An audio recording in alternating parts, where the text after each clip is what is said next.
ಟ್ರಂಪ್ಗಾಗಿ ಹಿಂದೆ ಸರಿದ್ರ ವಿವೇಕ್, ಅಮೆರಿಕದಲ್ಲಿ ಎಲೆಕ್ಷನ್ ಜ್ವರ ಜೋರು, ಅಮೆರಿಕದಲ್ಲಿ ಹೆಚ್ಚಾಯ್ತು ಚುನಾವಣಾ ಕಾವು. ಸ್ನೇಹಿತರೆ, ವಿಶ್ವದ ದೊಡ್ಡಣ್ಣ ಅಮೆರಿಕದಲ್ಲಿ ಇದೀಗ ಚುನಾವಣಾ ಕಾವು ಜೋರಾಗಿದೆ. ಅದರಲ್ಲಿಯೂ ಕೂಡ ಘಟಾನುಘಟಿಗಳೇ ಇದೀಗ ಚುನಾವಣೆಗೆ ಸ್ಪರ್ಧಿಸಲು ತಯಾರಿ ಮಾಡ್ತಾ ಇದ್ದಾರೆ. ಅದರಲ್ಲೂ ಕೂಡ ಇದೀಗ ಡೊನಾಲ್ಡ್ ಟ್ರಂಪ್ ಮುಂದಿನ ಚುನಾವಣೆಯನ್ನ ಗೆಲ್ಲಲೇಬೇಕೆನ್ನುವಂತಹ ಪಣವನ್ನ ತೊಟ್ಟಿದ್ದಾರೆ. ಇಂತಹ ಸಂದರ್ಭದಲ್ಲಿ ಅವರಿಗೆ ಮೊದಲ ಜಯ ಸಿಕ್ಕಿದೆ. ಇದೇ ಕಾರಣಕ್ಕೆ ಇದೀಗ ನಮ್ಮ ಭಾರತದ ಮೂಲದವರಾದಂತಹ ವಿವೇಕ್ ರಾಮಸ್ವಾಮಿ ಚುನಾವಣೆಯಿಂದ ಹಿಂದೆ ಸರಿದಿದ್ದಾರೆ. ಅಲ್ಲದೆ ಟ್ರಂಪ್ಗೆ ಸಪೋರ್ಟ್ ಮಾಡುವುದಾಗಿ ಹೇಳಿದ್ದಾರೆ.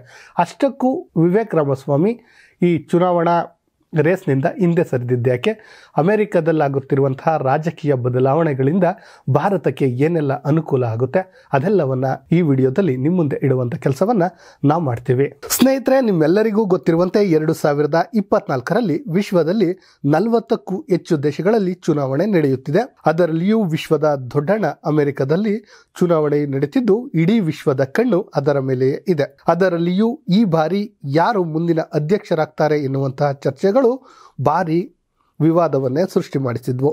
ಅದರಲ್ಲಿಯೂ ಕೂಡ ನಮ್ಮ ಭಾರತೀಯ ಮೂಲದ ವಿವೇಕ್ ರಾಮಸ್ವಾಮಿಯ ಹೆಸರು ಕೇಳಿ ಬಂದಿತ್ತು. ಅವರನ್ನ ಮತ್ತೊಬ್ಬ ಟ್ರಂಪ್ ಅಂತಾನೆ ಕೂಡ ಎಲ್ಲರೂ ಕರೆದಿದ್ರು.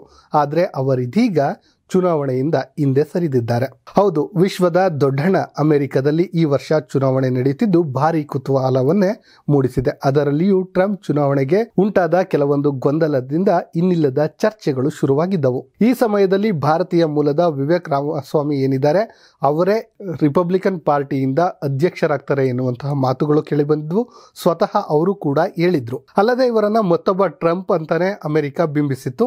ನಂತರ ಇನ್ನೊಂದು ವಿಚಾರ ಅಂದ್ರೆ ಟ್ರಂಪ್ ನಂತರ ಅದೇ ವರ್ಚಸ್ಸಿನ ನೇರ ನುಡಿಯನ್ನ ಇವರು ಹೊಂದಿದ್ರು. ಅದಷ್ಟೇ ಅಲ್ಲದೆ ಯಾವ ರೀತಿ ಅಮೆರಿಕದ ಅಧ್ಯಕ್ಷರು ಬೇಕು ಎನ್ನುವಂತಹ ಬಯಕೆ ಇತ್ತೋ ಅದನ್ನ ನೀಡುವಂತಹ ಕೆಲಸವನ್ನ ಈ ವಿವೇಕ್ ರಾಮಸ್ವಾಮಿ ಮಾಡಿದ್ರು. ಅದಷ್ಟೇ ಅಲ್ಲದೆ ರಾಜಕೀಯವಾಗಿ ಇವರು ಚಾಣಾಕ್ಷರು, ನೇರ ನುಡಿಯಲ್ಲಿ ಪಂಟರು ಆಗಿದ್ರು. ಅದೇ ಕಾರಣದಿಂದ ರಾಜಕೀಯ ಎದುರಾಳಿಗಳನ್ನ ಬುದ್ಧಿವಂತಿಕೆಯಿಂದ ಎದುರಿಸ್ತಿದ್ರು. ಆದರೆ ಬದಲಾದ ಸಮಯದಲ್ಲಿ ಇದೀಗ ವಿವೇಕ್ ರಾಮಸ್ವಾಮಿ ತಮ್ಮ ನಿರ್ಧಾರದಿಂದ ಹಿಂದೆ ಸರಿದಿದ್ದಾರೆ. ಅದಕ್ಕೆ ಅನಿವಾರ್ಯವೂ ಆಗಿದೆ. ಅದ್ಯಾಕೆ ಅಂತ ಹೇಳೋದಕ್ಕೂ ಮುಂಚೆ ಅಮೆರಿಕದ ರಾಜಕೀಯದ ಬಗ್ಗೆ ಸ್ವಲ್ಪ ಹೇಳ್ತೀವಿ ಕೇಳಿ. ಸ್ನೇಹಿತರೆ, ಅಮೆರಿಕದಲ್ಲಿ ನಮ್ಮಂತೆ ಬಹುಪಕ್ಷ ಪದ್ಧತಿ ಇಲ್ಲ. ಇಲ್ಲಿ ಇರುವುದು ದ್ವಿಪಕ್ಷೀಯ ಪದ್ಧತಿ. ಅಂದರೆ ಕೇವಲ 2 ಪಕ್ಷಗಳು ಮಾತ್ರ ಚುನಾವಣೆಗೆ ಸ್ಪರ್ಧಿಸುತ್ತವೆ. ಅದರಲ್ಲಿ ಒಂದು ಪಕ್ಷ ಡೆಮೊಕ್ರೆಟಿವ್, ಮತ್ತೊಂದು ರಿಪಬ್ಲಿಕನ್ ಪಾರ್ಟಿ. ಹೌದು ಸ್ನೇಹಿತರೆ, ಇಲ್ಲಿಯೂ ಕೂಡ ಭಾರತದಂತೆ 18 ವರ್ಷ ದಾಟಿದಂತಹ ಏನು ಮತದಾರರು ಇರ್ತಾರೆ ಅವರೆಲ್ಲರೂ ಮತದಾನವನ್ನು ಮಾಡಬಹುದು. ಆದರೆ ಇಲ್ಲಿ ಕೇವಲ 2 ಪಕ್ಷಗಳು ಇರುತ್ತೆ. ಒಂದು ಡೆಮೊಕ್ರೆಟಿಕ್, ಮತ್ತೊಂದು ರಿಪಬ್ಲಿಕನ್. ಅಂದರೆ ಇಲ್ಲಿ ಚುನಾವಣಾ ಪ್ರಚಾರ ಮಾಡೋದು ತುಂಬ ಈಸಿ. ನಮ್ಮಲ್ಲಿ ತುಂಬ ಕಾಂಪ್ಲಿಕೇಟ್ ಆಗುತ್ತೆ. ಯಾಕಂದರೆ ಎಲ್ಲ ಪಕ್ಷಗಳು ಮತಗಳನ್ನು ಕೀಳುವಂಥ ಕೆಲಸವನ್ನು ಮಾಡ್ತವೆ. ಬಟ್ ಅಮೆರಿಕದಲ್ಲಿ ಕೇವಲ 2 ಪಕ್ಷ. ಈಗ ಆಡಳಿತ ಪಕ್ಷ ಏನಾದರೂ ತೊಂದರೆಗಳನ್ನು ಮಾಡಿದರೆ ಅಥವಾ ಕೆಲವೊಂದು ನೀತಿ ನಿಯಮಗಳನ್ನು ತಂದಿದ್ರೆ ಅವೇನಾದರೂ ಜನಗಳಿಗೆ ತೊಂದರೆ ಆಗ್ತಾ ಇದ್ರೆ ಈ ವಿರೋಧಿ ಪಕ್ಷ ಏನಿದೆ ಅದನ್ನು ಜನರಿಗೆ ಮುಟ್ಟಿಸುವಂಥ ಕೆಲಸವನ್ನು ಮಾಡಿ ಅವರ ಬೆಂಬಲವನ್ನು ತೆಗೆದುಕೊಳ್ಳುವಂಥ ಕೆಲಸವನ್ನು ಮಾಡ್ತವೆ. ಆದರೆ ಇಲ್ಲಿ ಈ ಮತದಾನಗಳಿಂದ ಹಂಚಿಕೆ ಆಗುವಂಥದ್ದು ಕಡಿಮೆ ಆಗುತ್ತೆ. ಇಲ್ಲ ಇವ್ರಿಗೆ ಬೀಳುತ್ತೆ, ಇಲ್ಲ ಇವ್ರಿಗೆ ಬೀಳುತ್ತೆ. ಇವೆರಡರಲ್ಲಿ ಒಂದು ಪಕ್ಷ ಅಧಿಕಾರಕ್ಕೆ ಬರೋದು ಕಾಮನ್. ಇನ್ನು ಈ ಅಧಿಕಾರವನ್ನು ಆಯ್ಕೆ ಮಾಡುವಂಥದ್ದು ಅಂದರೆ ನೇರವಾಗಿ ಇಲ್ಲಿ ಅಧ್ಯಕ್ಷರನ್ನು ಜನರು ಆಯ್ಕೆ ಮಾಡೋದಿಲ್ಲ. ಸೆನೆಟ್ನಲ್ಲಿ ಅಂದರೆ ಪ್ರತಿನಿಧಿಗಳು ಅಂತ ಇರ್ತಾರೆ, ಅವರನ್ನು ಆಯ್ಕೆ ಮಾಡ್ತಾರೆ. ಅಂದರೆ ಈಗ 50 ರಾಜ್ಯಗಳಿದ್ದರೆ 100 ಅಧಿಕಾರಿಗಳನ್ನು ಅಂದರೆ 100 ಸದಸ್ಯರನ್ನು ಆಯ್ಕೆ ಮಾಡ್ತಾರೆ. ಆ 100 ಸದಸ್ಯರು ಅಧ್ಯಕ್ಷರನ್ನು ಆಯ್ಕೆ ಮಾಡುವಂತಹ ಒಂದು ಪದ್ಧತಿ ಇಲ್ಲಿ ಅಮೆರಿಕದಲ್ಲಿ ಇರುವಂಥದ್ದು. ಹೌದು ಸ್ನೇಹಿತರೆ, ಇಂತಹ ಪದ್ಧತಿ ಇಂದಿನಿಂದಲ್ಲ ಸುಮಾರು 200 ವರ್ಷಗಳಿಂದ ಈ ಪದ್ಧತಿ ನಡೆದುಕೊಂಡು ಬಂದಿದೆ. ಇದೀಗ ಮತ್ತೆ 2024ರಲ್ಲಿ ಅಮೆರಿಕ ಮತ್ತೊಂದು ಚುನಾವಣೆಯನ್ನು ಎದುರಿಸ್ತಾ ಇದೆ. ಇದರಲ್ಲಿ ಇದೀಗ ಡೊನಾಲ್ಡ್ ಟ್ರಂಪ್ಗೆ ಒಂದು ಮೊದಲ ಜಯ ಸಿಕ್ಕಿದೆ. ಅಂದರೆ ಈ ರಿಪಬ್ಲಿಕನ್ ಪಾರ್ಟಿಯಿಂದ ಯಾರು ಅಧ್ಯಕ್ಷರ ಚುನಾವಣೆಗೆ ನಿಲ್ಲಬೇಕು ಎನ್ನುವಂತಹ ಒಂದು ಚುನಾವಣೆ ನಡೆದಿತ್ತು. ಅಂದರೆ ಅದೇ ಪಕ್ಷದಲ್ಲೇ ಒಂದು ಚುನಾವಣೆ ನಡೆದಿತ್ತು. ಯಾರು ನಿಲ್ಲಬೇಕು ಎನ್ನುವಂತಹ ಚರ್ಚೆ ಆದಾಗ ಡೊನಾಲ್ಡ್ ಟ್ರಂಪ್ ಮೊದಲ ಚುನಾವಣೆಯಲ್ಲಿ ಗೆದ್ದಿದ್ದಾರೆ. ಮತ್ತೊಂದು ಜನವರಿ 23 ಇದೆ. ಅವತ್ತು ಸರಿಯಾದ ಪರಿಹಾರ ಸಿಗುತ್ತೆ. ಅಂದರೆ ಯಾರು ಈ ರಿಪಬ್ಲಿಕನ್ ಪಾರ್ಟಿಯಿಂದ ನಿಲ್ತಾರೆ, ಈ ಜೋ ಬೈಡನ್ ಏನಿದ್ದಾರೆ ಅವರ ವಿರುದ್ಧ ನಿಲ್ತಾರೆ ಎನ್ನುವಂತಹ ಸ್ಪಷ್ಟತೆ ಸಿಗುತ್ತೆ. ಇನ್ನು ಸ್ನೇಹಿತರೆ, ಈ ವಿವೇಕ್ ರಾಮಸ್ವಾಮಿ ಏನಿದ್ದಾರೆ ಇವರು ಭಾರತೀಯ ಮೂಲದವರು, ನಿಮ್ಮೆಲ್ಲರಿಗೂ ಗೊತ್ತಿದೆ. ಇವರು 2021ರಲ್ಲಿ ಅಮೆರಿಕನರಿಗೆ ಯಾರು ಅಂತಲೇ ಗೊತ್ತಿರಲಿಲ್ಲ. Work.Inc ಎನ್ನುವಂತಹ ಒಂದು ಪುಸ್ತಕವನ್ನು ಲೋಕಾರ್ಪಣೆ ಮಾಡಲಾಗುತ್ತೆ. ಅದನ್ನು ಬರೆದವರು ಇವರೇ. ಇದು ಟೈಮ್ಸ್ ಬೆಸ್ಟ್ ಸೆಲ್ಲರ್ ಪಟ್ಟಿಯಲ್ಲಿ ಪುಸ್ತಕ ಸ್ಥಾನವನ್ನು ಪಡೆಯುತ್ತೆ. ಅದಾದ ನಂತರ ಇವರು ಅಮೆರಿಕಕ್ಕೆ ಪರಿಚಯ ಆಗ್ತಾರೆ. ಅದಾದ ನಂತರ ಅವರು ಅಮೆರಿಕದ ಅಧ್ಯಕ್ಷೀಯ ಚುನಾವಣೆಗೆ ಸ್ಪರ್ಧಿಸುವಂತಹ ಮಾತುಗಳನ್ನು ಹೇಳ್ತಾರೆ. ಅದೆಲ್ಲವೂ ನಮಗೆ ಗೊತ್ತಿರುವಂತಹದ್ದೇ.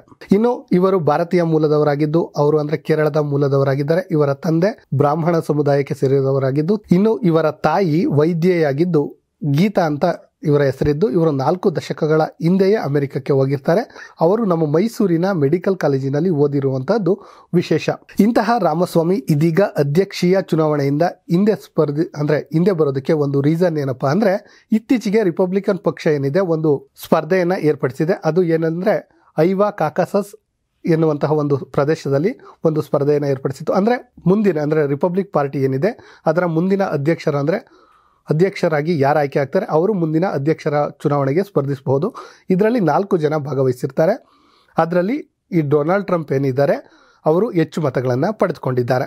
ಹೌದು ಸ್ನೇಹಿತರೆ, ಇನ್ನು ಬಯೋಟೆಕ್ ಉದ್ಯಮಿಯಾಗಿರುವಂತಹ ವಿವೇಕ್ ಏನಂತ ಹೇಳಿದ್ದಾರೆ ಅಂದರೆ, ಕೇವಲ 7.7% ಮತದಾನವನ್ನು ಪಡೆದುಕೊಂಡಿದ್ರು. ಅದೇ ಕಾರಣಕ್ಕೆ ಅವರು ಒಂದು ಮಾತನ್ನು ಹೇಳಿದ್ದಾರೆ, ನಾನು ತುಂಬ ಕನಸನ್ನು ಕಂಡಿದ್ದೆ, ಆದರೆ ಇದೀಗ ಆ ಕನಸು ನನಸಾಗುವ ಸಾಧ್ಯತೆ ಇಲ್ಲ. ಡೊನಾಲ್ಡ್ ಟ್ರಂಪ್ ಅವರನ್ನು ನಾನು ಬೆಂಬಲಿಸುವುದಾಗಿ ಹೇಳುವ ಮೂಲಕ ಅಚ್ಚರಿಯನ್ನು ವ್ಯಕ್ತಪಡಿಸಿದ್ದಾರೆ. ಇನ್ನು ಇಲ್ಲಿ ನಡೆದಂತಹ ಮತದಾನದಲ್ಲಿ 50ಕ್ಕೂ ಹೆಚ್ಚು ಅಧಿಕ ಮತಗಳನ್ನು ಡೊನಾಲ್ಡ್ ಟ್ರಂಪ್ ಪಡೆದುಕೊಂಡ್ರೆ, ಫ್ಲೋರಿಡಾದ ಗವರ್ನರ್ ಆದಂತಹ ರಾನ್ ಡಿ ಸ್ಯಾಂಡಿಸ್ 2ನೇ ಸ್ಥಾನವನ್ನು ಪಡೆದುಕೊಂಡ್ರು. ಇನ್ನು ಭಾರತೀಯ ಮೂಲದವರಾದಂತಹ ನಿಕ್ಕಿ ಹ್ಯಾಲೆ ಏನಿದ್ದಾರೆ ಇವರು 3ನೇ ಸ್ಥಾನವನ್ನು ಪಡೆದುಕೊಂಡ್ರು. ಒಟ್ಟಾರೆಯಾಗಿ ಹೇಳೋದಾದ್ರೆ ಸ್ನೇಹಿತರೆ, ಏನಂದ್ರೆ ಅಮೆರಿಕಾದಲ್ಲಿ ಒಂದು ಗೊಂದಲ ಇತ್ತು. ಅಂದ್ರೆ ಡೊನಾಲ್ಡ್ ಟ್ರಂಪ್ ಅವರನ್ನ ಎಲೆಕ್ಷನ್ಗೆ ನಿಲ್ಬಾರ್ದು ಎನ್ನುವಂತಹ ಸಮಯದಲ್ಲಿ ಸೃಷ್ಟಿಯಾದಂತಹ ಒಂದು ಗೊಂದಲ ಏನಂದ್ರೆ, ಒಂದು ವೇಳೆ ಡೊನಾಲ್ಡ್ ಟ್ರಂಪ್ ಭಾಗವಹಿಸಲಿಲ್ಲ ಅಂದ್ರೆ, ಕೋರ್ಟ್ ಏನಾದರೂ ಅವಕಾಶ ಮಾಡಿಕೊಡ್ಲಿಲ್ಲ ಅಂದರೆ ಯಾರು ಮುಂದಿನ ಅಧ್ಯಕ್ಷ ಚುನಾವಣೆಗೆ ನಿಲ್ತಾರೆ ಅಂದಾಗ ಮೊದಲು ಕೇಳಿ ಬಂದಿದ್ದು ನಮ್ಮ ಭಾರತೀಯ ಮೂಲದವರಾದಂಥ ವಿವೇಕ್ ರಾಮಸ್ವಾಮಿ. ಅದು ಕೂಡ ಹಿಂದೂವಾಗಿದ್ದರು ಎನ್ನುವಂತಹ ಕಾರಣಕ್ಕೆ ಹೆಚ್ಚು ಚರ್ಚೆ ಕೂಡ ಆಗಿದ್ರು.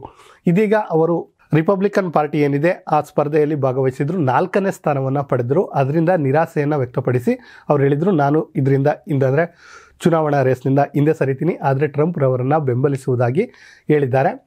ಇದಷ್ಟೇ ಅಲ್ಲದೆ ಇನ್ನೊಂದು ಅಚ್ಚರಿಯ ಸಂಗತಿ ಏನಂದರೆ, ಈ ನಿಕ್ಕಿ ಹ್ಯಾಲೆ ಅನ್ನುವಂಥವರು 3ನೇ ಸ್ಥಾನವನ್ನು ಪಡೆದುಕೊಂಡಿದ್ದಾರಲ್ಲ, ಅವರು ಕೂಡ ಭಾರತೀಯ ಮೂಲದವರೇ ಆಗಿದ್ದಾರೆ.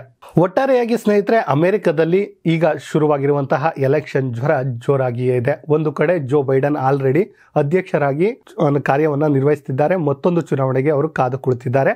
ಅವರ ಆಪೋಸಿಟ್ ಯಾರು ಬರ್ತಾರೆ ಎನ್ನುವಂಥದ್ದು ದೊಡ್ಡ ಚರ್ಚೆಗೆ ಕಾರಣವಾಗಿದೆ. ಡೊನಾಲ್ಡ್ ಟ್ರಂಪ್ ಏನಿದ್ದಾರೆ ಮೊದಲ ಹಂತದಲ್ಲಿ ಚಿಕ್ಕದೊಂದು ಗೆಲುವನ್ನು ಸಾಧಿಸಿದ್ದಾರೆ. ಇನ್ನೊಂದು ಗೆಲುವು ಬೇಕಾಗಿದೆ, ಅದು ಕೂಡ ಜನವರಿ 23ರಂದು ನಡೆಯುತ್ತೆ. ಅದರಲ್ಲೇನಾದರೂ ಡೊನಾಲ್ಡ್ ಟ್ರಂಪ್ ಜಯ ಸಾಧಿಸಿದ್ದೇ ಆದರೆ ಮುಂದಿನ ಚುನಾವಣೆ 2024 ನವೆಂಬರ್ನಲ್ಲಿ ನಡೆಯುವಂತಹ ಚುನಾವಣೆಗೆ ಜೋ ಬೈಡನ್ ವಿರುದ್ಧ ಟ್ರಂಪ್ ನಿಲ್ಲುವ ಸಾಧ್ಯತೆ ಹೆಚ್ಚಿದೆ. ಇಂತಹದ್ದೇ ಸುದ್ದಿಗಾಗಿ ಸದಾ ನೋಡ್ತಾ ಇರಿ ಲೈನ್ ಟಿವಿ ಕನ್ನಡ.